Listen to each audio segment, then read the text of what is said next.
Salve a tutti gente, sono Inazuma Sensei.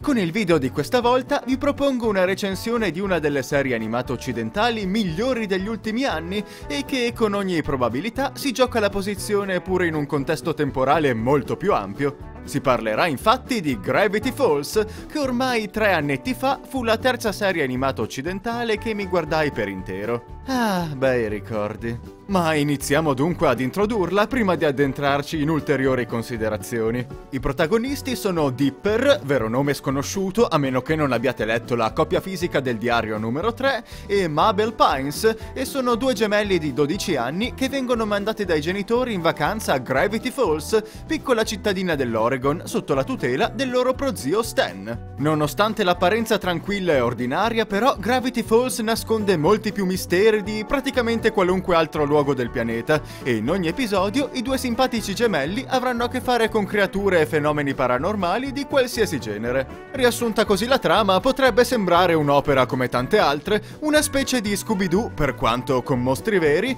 in cui i nostri main characters si troveranno coinvolti in sempre nuove situazioni enigmatiche e grazie alla loro sagacia e intraprendenza riusciranno puntualmente a risolvere l'inghippo. E in un certo senso c'è anche questo nello show. Però una sceneggiatura che definire brillante non è un'esagerazione, e una cura maniacale dei dettagli, anche quelli più insignificanti, rendono questo cartone uno dei serial televisivi più intriganti sulla piazza. Parte di questa attenzione per le minuzie una delle cose che rendono la serie senza ombra di dubbio su un gradino più alto di molte altre produzioni sono i cosiddetti crittogrammi, in pratica dei messaggi in codice mostrati al termine di ogni puntata, in cui le chiavi per la decifrazione degli stessi sono presenti all'interno dell'episodio in questione. Il loro contenuto è variabile, andando da semplici battute scherzose a vere e proprie informazioni aggiuntive che aiutano a dare una maggiore contestualizzazione o a colmare eventuali piccoli vuoti di rivelazioni. Questi crittogrammi si pongono come valore aggiunto di una serie che già per quello che presenta come alla portata di tutti sarebbe stata un vero gioiello, e che con questa piccola chicca raggiunge livelli ancora più alti di dettaglio nello spessore di produzione, senza contare che faranno la gioia degli amanti di rebus e messaggi cifrati. Personalmente non sono uno di costoro, dunque confesso di essere andato semplicemente a guardare le soluzioni sulla wiki. Nel corso degli episodi, le citazioni riguardanti cinema e fiction televisiva si sprecano, tutte inserite con sagacia e sapienza in un pastiche di tematiche che va a toccare ogni genere, dalla commedia al drammatico, alla fantascienza, all'horror. Il tutto sviluppato brillantemente nel corso di puntate sempre appassionanti e intrattenenti. Altro punto forte della serie sono però sicuramente anche i personaggi stessi, tutti così approfonditi nei loro caratteri, nelle loro manie, nei loro lati tanto buoni quanto più maliziosi, da risultare perfettamente credibili, quasi fossero persone che potremmo,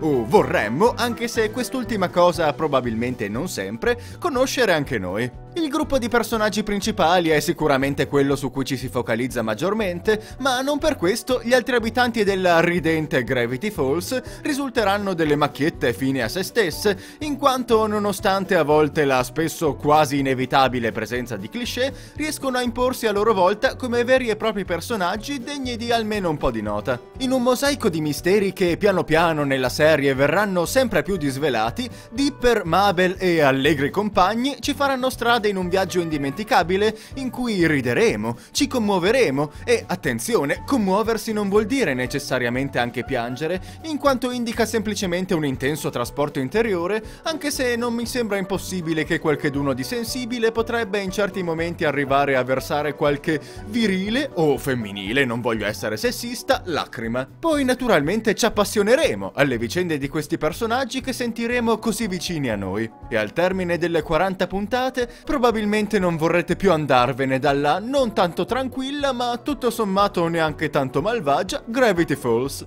Ultima piccola parentesi per quanto riguarda il doppiaggio italiano, dal momento che è quello con cui ho usufruito della serie nella mia prima visione. Ciò nonostante, ciò che ha meriti va riconosciuto, dunque non posso che affermare che, per quanto anche i doppiatori italiani rendano tutti i personaggi abbastanza bene, tutto sommato, il lavoro che è stato fatto da Alex Hirsch, tra l'altro lo stesso creatore della serie che ha prestato la voce nell'originale a quasi tutto il cast a momenti, si pone indubbiamente su un livello molto elevato. Si ricorda in particolare l'interpretazione di Bill Cipher, che gli è valsa numerosi plausi. In compenso invece ho preferito il doppiatore italiano di Dipper, in quanto trovo che il voice actor americano gli dia un timbro abbastanza più maturo di quello che dovrebbe essere per un dodicenne, diciamo perlomeno da quindicenne o giù di lì. Sugli altri personaggi non ho molto da aggiungere, trovo che siano resi bene in entrambe le versioni e a quanto ne so pure l'adattamento in italiano è stato realizzato discretamente, se escludiamo dei piccoli messaggi nascosti modificati, spesso solo easter egg, a volte celanti cose un po' più importanti,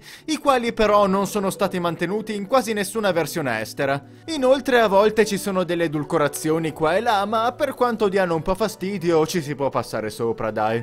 Detto questo, ho concluso. Vi ricordo che... Salve patetici mortali, sono Bill Cipher! Dal momento che ho deciso di prendere il controllo di questo video per trovare un contentino alla mia noia, mi sembra corretto quantomeno farvi sapere ciò che dovreste fare ora. Per tenervi aggiornati sui prossimi contenuti di Inazuma Sensei, io dico che dovete iscrivervi al suo canale e intanto che ci siete recuperarvi pure i video precedenti. Inoltre, dal momento che realizzare un video da cima a fondo non è cosa da poco, vi invito calorosamente a supportare il canale, che sia su Patreon, su Ko-fi o tramite altre piattaforme. Non credo ci sia molto altro da aggiungere, sciocche creature. Solo un'ultima cosa, mi raccomando di seguire i miei consigli perché io...